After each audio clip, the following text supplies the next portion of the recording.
ایک بہن نے یہ فرمایا کہ ناپاکی کی حالت میں یا بے وضو حالت میں قرآنی دعائیں اور اس کا ترجمہ لکھنا، اس کی کیا شرعی حیثیت ہے؟ دیکھیں، آپ جب لکھ رہے ہوتے ہیں دعا کی نیت سے یا پڑھ رہے ہوتے ہیں دعا کی نیت سے تو وہ حقیقتاً قرآن نہیں ہوتا بلکہ عربی عبارت ہوتی ہے، لیکن چونکہ اس کا تعلق قرآن کے ساتھ یقیناً ہے تو اس لیے تھوڑا سا احتیاط کرنی چاہیے کہ آپ باوضو ہونے کے بعد ہی لکھیں، اسی طریقے سے جنابت سے پاک ہونے کے بعد یا ناپاکی کی حالت بالکل ختم ہو جائے اس کے بعد لکھیں، زیادہ بہتر ہے۔ لیکن اگر جیسے بعض اوقات ہوتا ہے کہ بچیوں کے مسائل ہوتے ہیں اور پیپر دینے چلی جاتی ہیں اور وہ بہت ضروری ہوتا ہے کہ لکھنا ہے، تو اس میں کوشش یہ کریں کہ لکھے ہوئے پہ ہاتھ نہ لگے بلکہ تھوڑا سا پین دور کر کے اس طرح لکھیں، اس پہ ہاتھ نہ رکھیں، تھوڑے حتی الامکان کوشش کریں کہ اس طرح لکھ لیں تو اس کی گنجائش نکلے گی۔ یہ جو آپ نے مسئلہ پوچھا تھا میں اس کا جواب دے چکا تھا کہ چاہے آپ نے ابھی صرف غسل شروع کیا اور وضو کیا پھر وضو ٹوٹ گیا تو پانی آپ اب بعد میں بہائیں یا پہلے آپ بہا چکے تھے پھر آپ کا وضو ٹوٹا، دونوں کا جواب یہی ہے کہ جب آپ غسل کے لیے پانی بہاتے ہیں، چاہے اس سے پہلے وضو کر لیا تھا یا نہیں کیا تھا، یہ جو پانی بہ رہا ہے اعضائے وضو سے یہ آپ کو با غسل بھی کر رہا ہے اور با وضو بھی کر رہا ہے، چاہے آپ نیت کریں نہ کریں۔ اللہ تبارک و تعالیٰ نے پانی میں پاک کرنے والا وصف رکھا ہے، لہٰذا بہت بہتر ہے کہ سنت کے مطابق پہلے وضو کریں پھر پانی بہائیں، لیکن فرض کر لیں اگر وضو کیا اور ٹوٹ گیا یا وضو بالکل نہ کیا اور ویسے ہی پانی بہا لیا تو اس میں غسل بھی ہو جاتا ہے اور وضو بھی ہو جاتا ہے۔ اسی طرح برتن کا میں جواب دے چکا تھا۔ ایک انہوں نے پوچھا کہ یہ کون سا درود پاک پڑھنے کی زیادہ فضیلت ہے، درود ابراہیمی یا اس کے علاوہ؟ دیکھیں، سب سے افضل درود پاک درود ابراہیمی ہے۔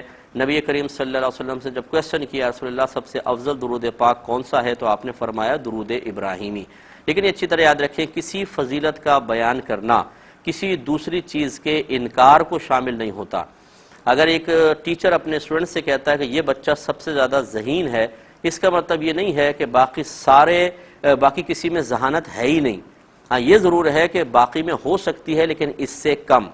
یہ ایک میجر مسٹیک ہے، بعض لوگ سمجھتے ہیں کہ جو درود ابراہیمی سب سے افضل ہے تو بس یہی پڑھنا چاہیے، اس کے علاوہ نہ پڑھیں۔ نبی کریم نے کہاں منع فرمایا؟ آپ تو یہ فرما رہے ہیں یہ سب سے افضل درود پاک ہے۔ ان الفاظ سے ظاہر ہوتا ہے اگر یہ افضل ہے تو اس سے کم افضل دوسرے ہوں گے، اس کا مطلب ہے دوسرے بھی پڑھ سکتے ہیں۔ تو اس لیے جو بڑا درود پاک پڑھنے میں، طویل درود پاک پڑھنے میں سستی محسوس کرے اسے چاہیے چھوٹے صیغے استعمال کر لیں، جیسے صلی اللہ تعالی علیہ وآلہ وسلم، مکمل درود پاک ہے اس کو پڑھ لیں، یہ بھی صحیح ہے۔ افضل بہرحال درود ابراہیمی ہے۔